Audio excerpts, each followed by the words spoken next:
All right, here we go. We're live. The Convo for Oak Ridge Ford back in business. Norm, along with Mike. It is February 13th, 2022, Super Bowl Sunday. I know everyone wants to talk about Bengals, Rams, including Mike. Hey, Mike, can you name the four teams that beat the Bills in the Super Bowl in consecutive years, all those decades ago? I mean, Giants, yeah, Giants, Redskins, Cowboys, Cowboys. yeah. Jeez, anyway, sorry, I just had to start this off with Thank you very some much. some supreme negativity. Bringing, The bringing Leafs back beat. pleasant, bringing back pleasant memories. I was just talking on another podcast about my reactions to bad Super Bowl losses, and one of them was I took my Jim Kelly jersey off, went outside, and set it on fire. Wow. No, Violence. no, Violence. We don't no condone it violence. all the time, but No, sometimes. no violence. It just set it on fire. It's like, okay, I'm done wearing this jersey, and no, done. Well, it's a violent process.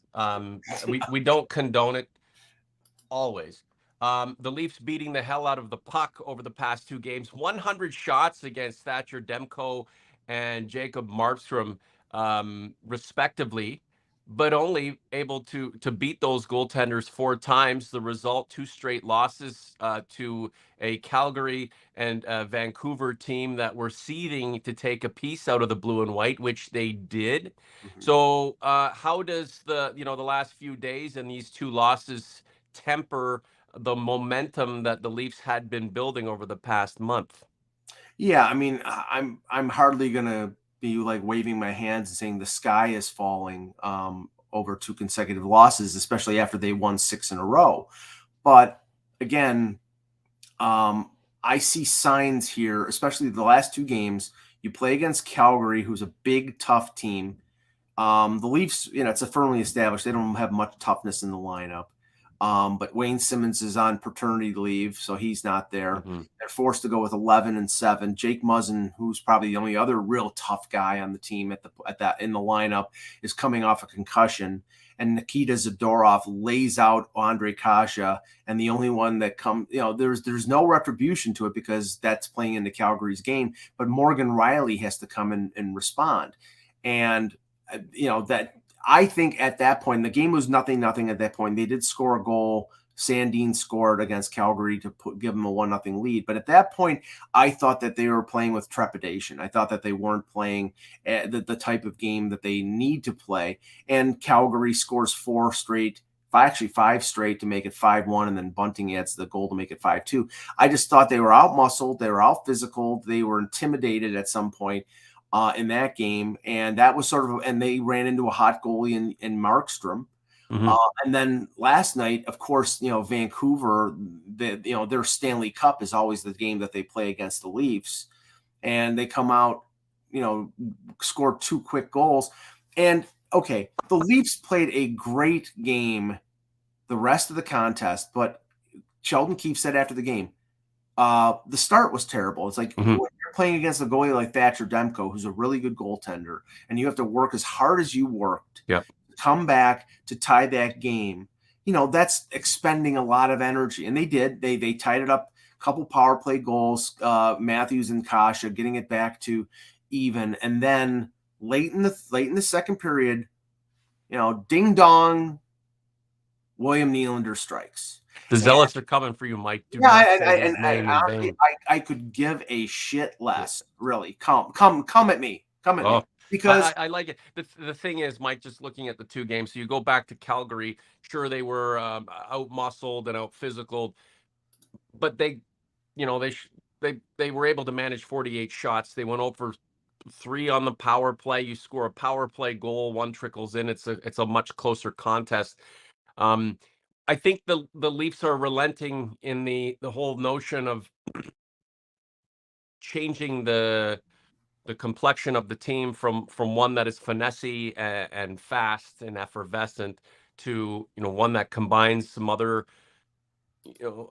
components, including a physical of some physical attributes that may help the team. I just think they're going to go with what they've got, and if they get out muscled and get beaten up in the playoffs, they're just going to throw their hands up. In the Vancouver situation is, coming back and tying it up and then giving up the eventual game winner that same period. That's a gut punch, and I got to give the Canucks credit. And with Demko, shutting it down, they shut the effing game down in the third period. I'd love to see that from the Leafs for a change. I mean, the Leafs can draw some lessons from these two games against Calgary. Maybe step it up a little bit physically. Well, Even if you don't you're not supposed to be that kind of player. I don't know. Do something physical, and then in the next breath, when you're up in a game by a goal and you have a period to play, shut the fucking thing down. I would put more emphasis on Demko facing 50 plus shots and maintaining that lead because he was fantastic. But what I was referring to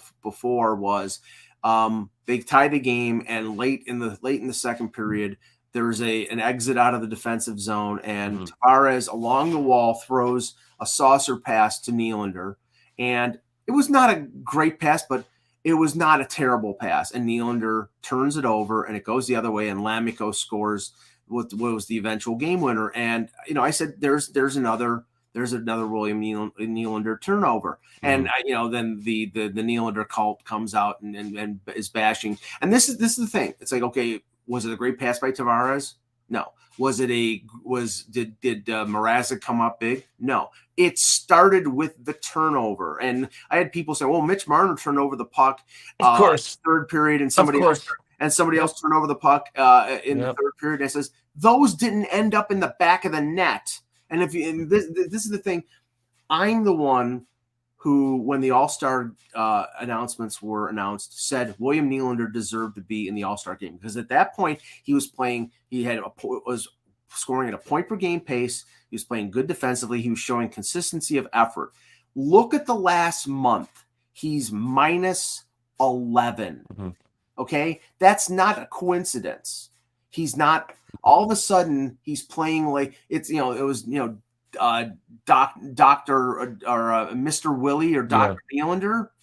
He's Mr. Willie right now. He's turned into the guy who is, and he's not scoring anymore, or at least not as consistently as he was.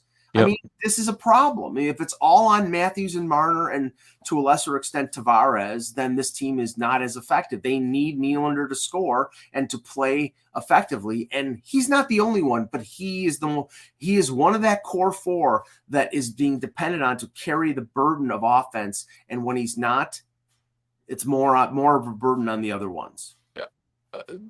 Most of the zealots who, propagate the propaganda about William Nylander, if they're not Russian bots, they're Joe Rogan, Donald Trump-esque in their fervent dedication to one guy, and it is what it is. That's what social media is for. And I mean, like, he is like, the guy is like, okay, here we worship the ground the ice he skates on, and that's fine.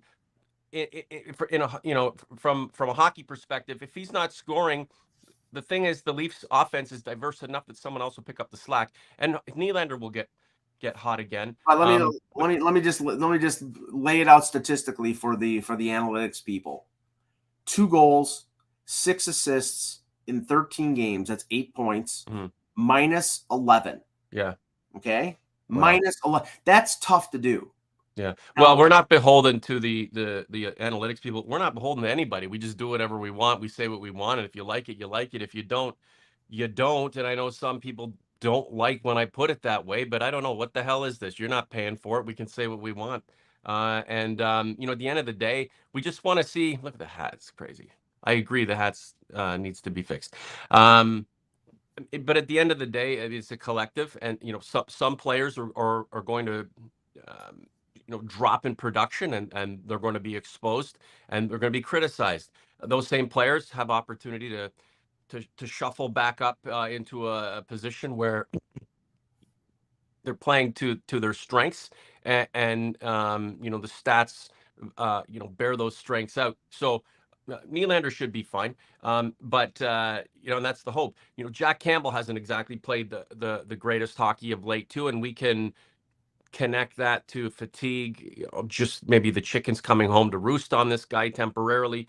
The jury really is still out. Guys, we wanted to get into some questions that you left for us on the platform, youtube.com/the Leafs Convo. That is where this is this even a podcast? This is where the combo streaming right now live. Mr. Christ 2002, Wayne Train was missing. I still think they looked soft against Calgary. We missed Zach on the back end, and I don't see Clifford adding much. Thoughts for trading for some muscle. Well, I think they're just going to do away with it and go with the group they have. And I don't see how, bringing in a bit of a knuckle dragger or somebody who, one guy who focuses more on a physical game will come in and ignite this team. This team is what it is. well, I think you cannot go into the playoffs with nobody that can push back. I mean, you're not going to all of a sudden turn this team into the 2011 Bruins, Mm-hmm. but you do need. I think that to the point of the questioner, that they miss Zach Bogosian on the bottom pairing as a physical presence, as somebody in front of the net on the power that will clear the front of the net of the power play, and occasionally would throw a big check. Muzzin, I think last night he threw a nice check against someone, and that's his game, but they need more of that. I mean, if they're going to go out and get a defenseman at the deadline and it's a rental, it's going to be somebody like a Josh Manson or a Ristolainen who's physical. But they're not all of a sudden going to be becoming the Broad Street Bullies. It's just you need to protect your skill, and Wayne Simmons can do that. Mm-hmm. But he can't be the only one to do that. And Kyle Clifford, Kyle Clifford is a good character guy, but Kyle Clifford is he's a 33-year-old now journeyman who is not a great skater any longer, but he's a good guy. And if he in a pinch, like in a playoff situation where you need to insert somebody in the lineup, I think he can help you, but he's not. He's not a guy who's going to play in your top 9. That's if he can't skate, what good is he? Well, it's better than. Well, I mean, we'll talk about What's all he can do is skate, wear a uniform, and just take up 4 minutes of ice time. Yeah. Arish, thoughts on Colin Miller as an option for the Leafs to get? Arish, OG convert from the very beginning. Arish, wherever you are, man, thanks for all the support over the years, buddy. Well, okay, I see where Arish is going, and I've written about this in terms of, the DNA of Colin Miller. He's a rental. He's a right shot defenseman. There have been rumors over the years that the Leafs have been interested in him, going back to when he was in Boston before he went to Vegas, and then he went to Buffalo. Problem is that he's making close to $4 million. Yeah, and even if Buffalo retained 50%, that's a $2 million cap hit. I don't think he's a top 4 defenseman. I think he's a bottom pairing guy, and I don't think that I would rather play Sandin and Liljegren in a playoff scenario because they have a future instead of a rental in Colin Miller. If you want to pick up Colin Miller as a free agent for $1 million next year, fine. But I'm not going to spend. If I'm Kyle Dubas, I'm not going. And Colin Miller has the DNA of. He's played for the Sioux Greyhounds, so that's why everybody connects him to the Leafs. I don't think that they may give up next to nothing to get him, but I don't think he really helps. He doesn't really move the ball. He's not a difference maker. They need a top 4 right shot physical defenseman to play with Muzzin, or somebody like Giordano who played with Brody, and then you can move Riley with Muzzin. You need a top 4 defenseman. And I don't think Colin Miller's a top 4 defenseman. So just going back to last year, the whole reason why Kyle Dubas acquired Joe Thornton is because he is a Sioux Greyhound alum, even though Kyle Dubas was in diapers when Joe Thornton it's all I'm still trying to connect the dots from the past. Never mind what's going on right now.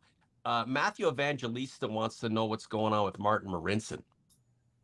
And then I'm just throwing that out there. Matthew was nice enough to type some words into the community, and we appreciate that. The name Martin Marincin is one that I had forgotten about, but is he still alive? What's his situation? He's playing for Slovakia in the Olympics, and I don't care. He's not going to be a big piece to dangle out there before the trade deadline?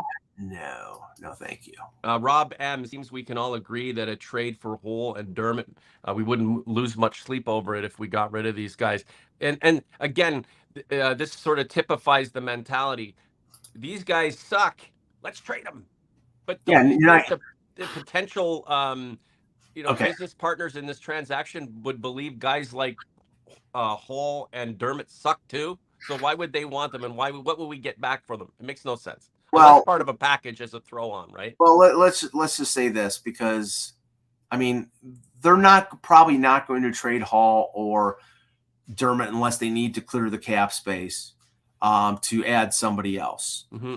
Um, the whole purpose of adding a top four defenseman is to improve your depth, and it's unlikely that they're going to acquire a defenseman and then move out a defenseman, because right now their defense is 7 deep, and 7 deep is not good enough for the playoffs. You need probably 8 or 9 defensemen to be able to make it in a playoff scenario. And you're going to have guys who get hurt, and we've seen it in the past, folks. One defenseman gets hurt, and then who are you playing? You're playing Martin Marincin.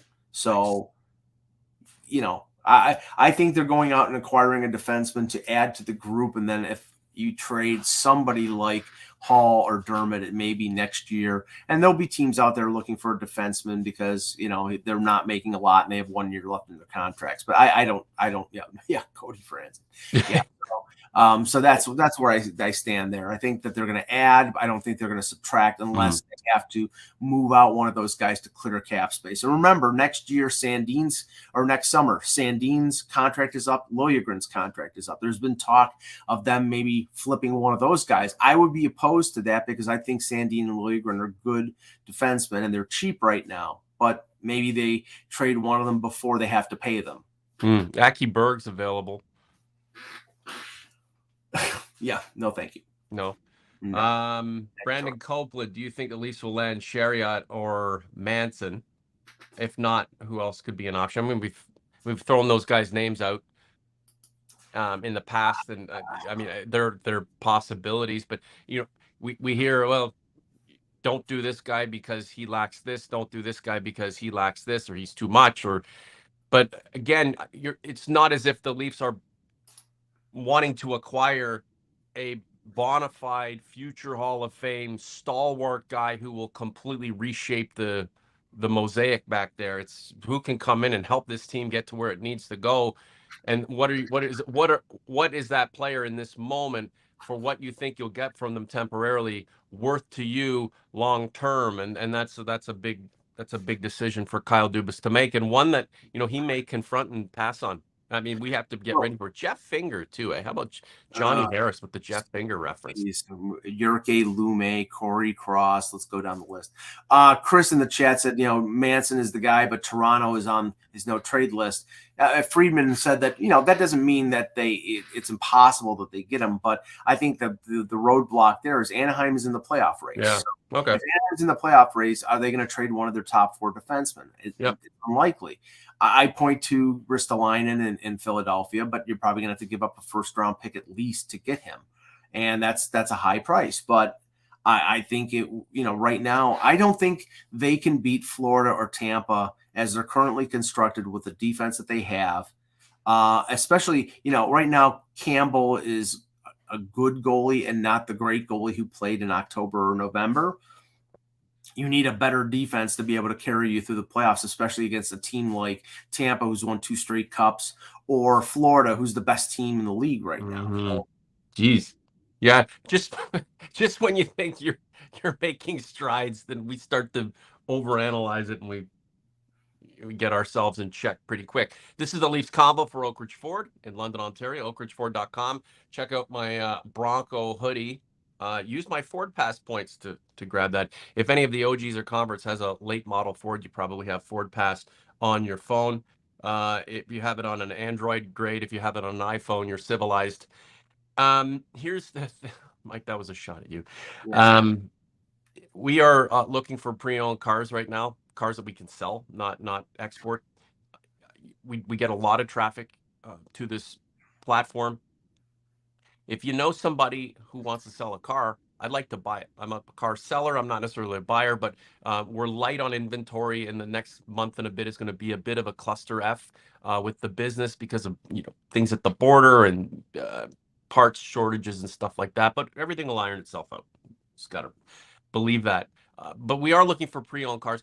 If you know anybody who wants to sell, maybe even yourself, if you're not driving, I could definitely make you an offer on it. And then if you refer to me, I can hook you up with the Leafs Convo sweater, or I can, compensate you with a gift card or something like that. I mean, that's what I do to say thank you for helping us do what we want to do, from a car perspective.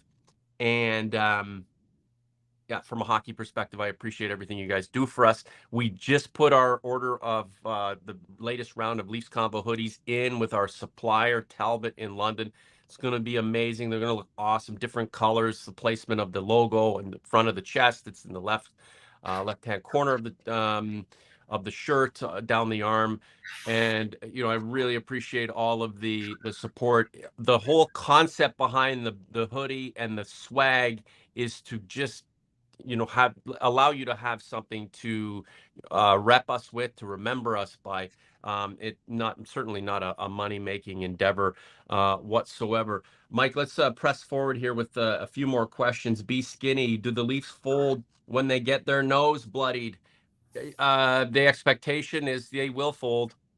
They will, if they get their nose bloodied, if they're somehow, their talent is supreme over the opposition's game plan, as physical as it might be at the time, then they'll be able to cross that threshold. But until then, yeah, they'll fold. Well, I mean, that might be the expectation. I'm not going to say that they're going to do that. I mean, I think that there's a lot of pride there. There's a lot of talent there. It's just a question. I mean, again, not to re-legislate what happened last year, but I think they beat Montreal if John Tavares doesn't get hurt. But Right. he did, and Well, they could have used his offense. right. I mean, exactly, and you have to notice the fact that Marner and Matthews didn't contribute much after game 4. So, I mean, but the thing is, they're not going to have a cakewalk of playing against a team like Montreal this time around, unless they win the Atlantic Division, which is probably unlikely. They're going to face Tampa or face Florida in the first round. And how do they combat that? Now, those teams can play with skill, and they can play with also play with sandpaper. And Mm-hmm. Tampa is extremely experienced when it comes to the playoffs. So, um, I don't expect them to fold, but what I expect, right now they're underdogs to either one of those teams in the playoffs. And what I'm wondering is, if they do lose, what is the next move? And is it going to be Kyle Dubas and Brendan Shanahan who make the next move, or is it going to be somebody else? And that's, I think, will be the first thing to be chosen right after the playoffs, unless they advance and have some success. Mm-hmm. And that's the thing, right? If this team is smooth sailing, Chris, thanks so much for your contributions, and I'm getting all your messages, bud. So I'm gonna check out this wrestling project. If it's smooth sailing and this team is beating, coming from behind to win games, and the propaganda's out there that this team has turned the corner, um, but nothing is done to address its traditional shortcomings. I mean, is that worse than this team, winning 3, losing 2.5, and kind of pushing forward, maybe settling back into a spot that's a little more modest, and keeping management on its toes right up until the deadline, to never mind the pomp and circumstance of points and all these wins in the regular season. We all know that the playoffs are what matters here. And if you win, again, if you're a facade, right? If you're just a facade during the season, this looks great, and then you get in the playoffs, it's the same old bloody story. Everyone's going to lose their job, and the team is going to be ramified and dismantled. Maybe it's good that they're having some of these problems. Maybe it's good right now that the issues are being exposed, so that the team can do its best to properly address them at the deadline, to take a legitimate shot at moving forward. And Marcus, I'm going to get to your question. Answer that one, Mike.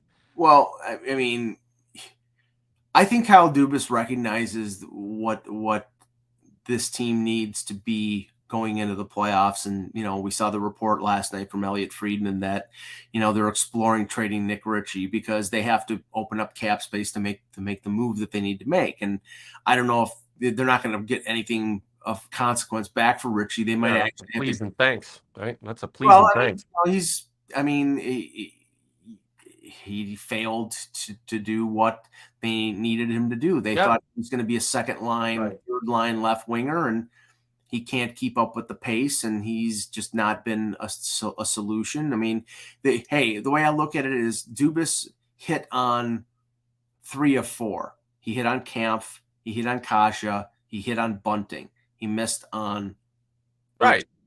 That's that. I'll take a 750 batting average. Yep. The problem is that the two that he hit, the two that were Cheapies. the worst, were the two that were the worst. And I think Mrazek's a fine veteran goaltender, and he's going to play down the stretch, and they need him to play well, and he's played pretty decently the last month. But the ones that have been the least successful have been the ones that they spent the most money on. One was Mrazek, and the goaltender market is expensive, and if they have to trade him, they will be able to, and they'll be able to probably get something back next in the summer if they sign Campbell. And Richie has just been a failure. And you can't say that people think like the signing like Joe Wall to a 3-year extension was sort of insignificant. It's not, because Joe Wall might be your backup next year. Right. They signed him for less than $800,000. He's shown that he's capable. I mean, it is in the cup of coffee that he's had. So yeah, the issue with him is staying healthy, and right. he went down to the Marlies and got hurt. But I think they have enough confidence in the fact that he is a good NHL goaltender, and they'll take a chance on him. But they signed him for less than $800,000, and that means, you'll have a backup less than $1 million, and if he plays well, that's extremely a really good thing to have. Let's just say. So not only does Kyle Dubas need to make solid moves between now and the trade deadline that'll benefit his team, he's looking for teams to do him a solid by taking some of his mistakes off his hands, and that's easier said than done. So Marcus Daly's been pressing me in community and now here just about this team, where it stands now versus last year's team, and if what we're seeing right now is any better than what we saw last year. I mean, statistically, we can make a case that if the Leafs continue this pace, they will be maybe the best regular season team that the franchise has ever produced. Does that mean this team is better than last year's team? They have a better record. Yeah, sure. And that's the thing, right? Am I more excited about what I'm seeing now than I was last year? No, but they're very equal, and time will tell if this group can produce greater than last year's group. And Mike, you did make a good point. Look, the Leafs were up 3-1 against the Habs, and then they shit the bed and just fell apart. Like they lost their nerve, to use a soccer expression, because I know you do that all the time, Mike. Anytime you can inject soccer into the conversation, you do. Yeah. So I do that all the time. But you're right, John. In that first game, they lost John Tavares to that hit, and that was demoralizing. They plowed through, got ahead in the series, and then lost their nerve. If John Tavares was on the ice, he was healthy, he probably could have accounted for a couple of goals that the team needed to move through. And it's a brand new story. The team doesn't have a lot of physical firepower to combat those Calgarys and some of those teams that they're going to face down the stretch and may encounter in the playoffs. So, Marcus, I'm not trying to duck it here, but I can't really say that this team is, the eye test tells me this team is certainly better than last year's team, because last year's team was pretty darn good too, but the circumstances were different, playing the same group over and over again. The league is opened up now, and it's not like the Leafs have lost too many steps, but for what they are, the offensive juggernaut that they are on paper, they are living up to the billing and scoring goals to start, scoring goals to finish, scoring goals in abundance. And then the power play is a lot better. So yeah, in that respect, I mean, they're just as good or slightly better than they were last year. But as a whole, certainly the jury is still out. Cal Morale, our good buddy, another OG going back years, wants to know: universal designated hitter, yay or nay, Michael? end this podcast with a contentious knock him down, drag him out. Absolutely designated hitter across the board. Why do we want to waste an at bat? I don't care about Max Scherzer coming to the plate. I don't care about that at all. It's, one in a million YouTube clips of some relief pitcher who just got called up hitting a bomb off of like, who cares? I want to see somebody who can rake at the plate, all 9 guys. Forget pitchers hitting. I know that, like, I'm an American League fan. I've been a Yankee fan since I was 8 years old.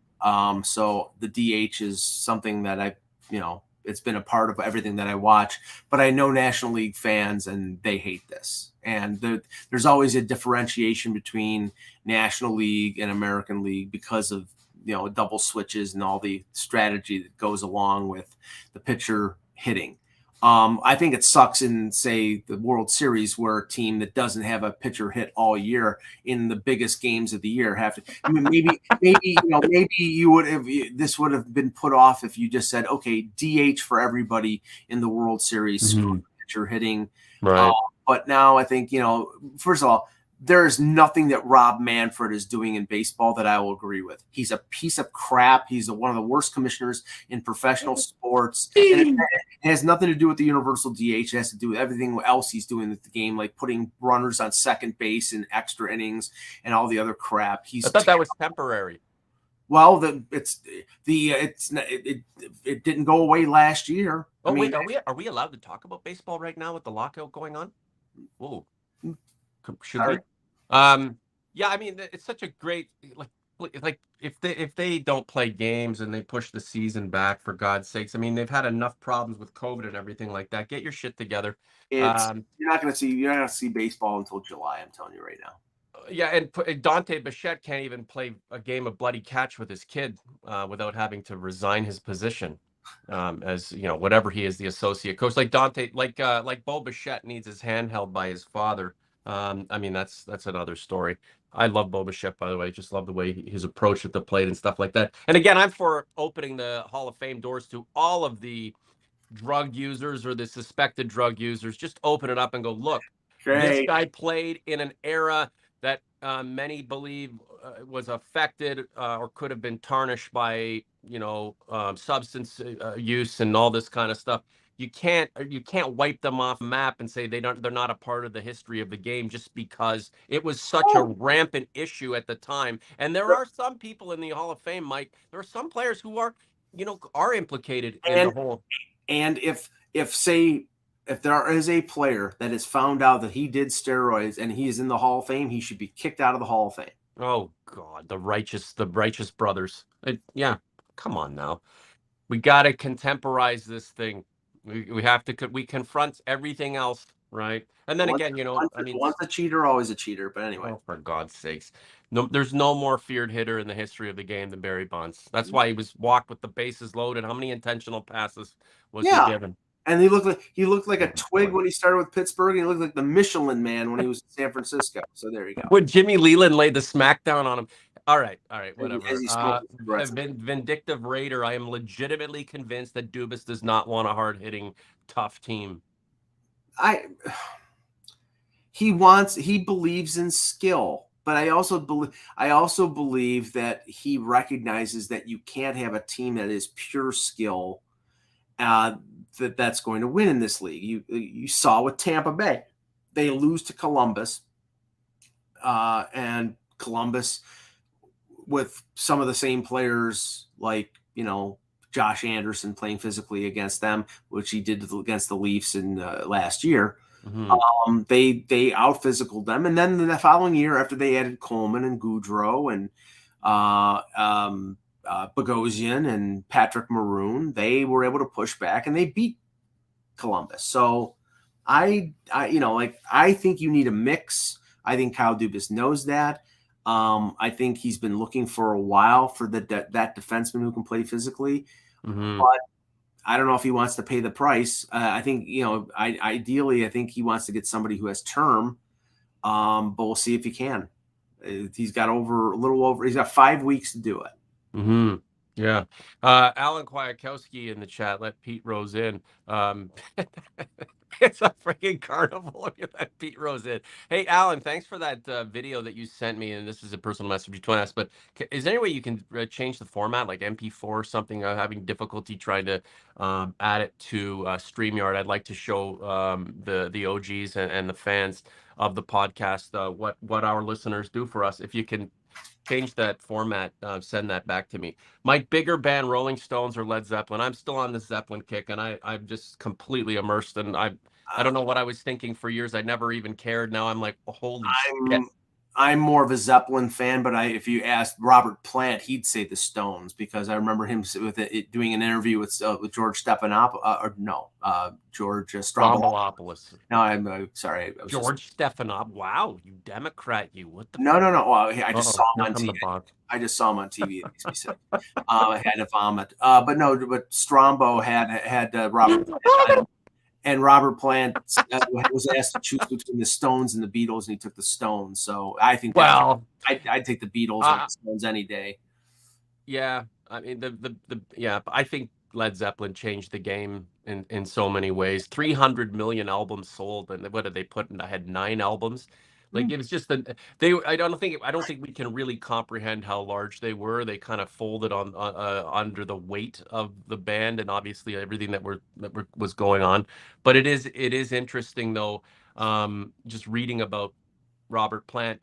Once his buddy Bonham died, that was it. That broke his heart, and I think he wanted to distance himself from the project. But it was also a moneymaker. And as he went on, I think he realized that, geez, this thing is a lot larger than I had hoped it would become.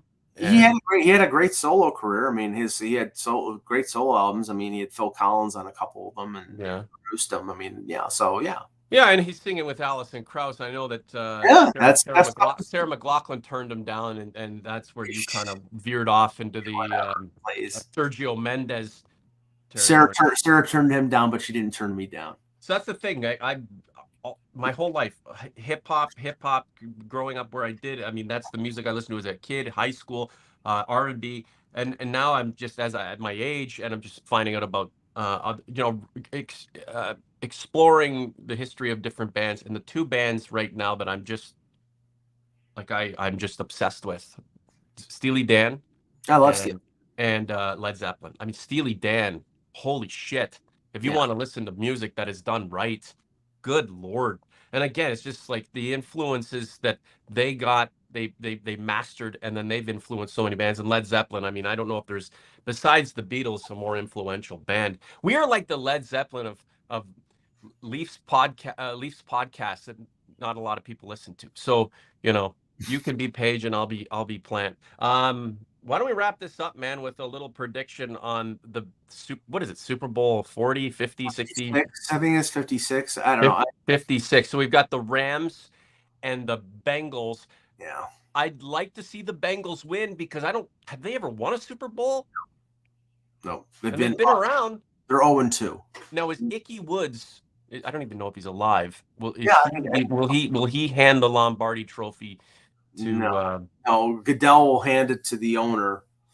But yeah, no, my prediction is 31-17 Rams. Right. And 31-17 chicken wings go into your system? Yeah, usually it's about $1.50, but you are in the epicenter of the chicken wing phenomenon. Yes. What is a buffalo chicken wing anyway? Is there Sabre sauce put on it? Well, chicken wing, the buffalo sauce is the hot sauce, is just the hot sauce with the butter. And I personally, since I've been eating that all my life, I go with barbecue or something, garlic something, or whatever. I try something different. But so, do you get the hot sauce from Wegmans or Tops? I don't make the wings myself. I buy them from someplace else. Just referencing every. Yes, yeah, super duper. There you go. All right, Mike. Anything else you want to add? I mean, it's the Leafs. Oh, one more thing. Leafs at Seattle. This is the first game they played against the Kraken, right? It's the first game. Maiden voyage. Yes, and I'll just say this: if they lose to Seattle, then I think you're going to have people panicking again. And there's a very good shot they're going to lose to Seattle, and not because the Leafs stink or they can't live up to the moment, but I mean, this West Coast road trip isn't going according to plan so far. So why not cap it off with a triumphant loss?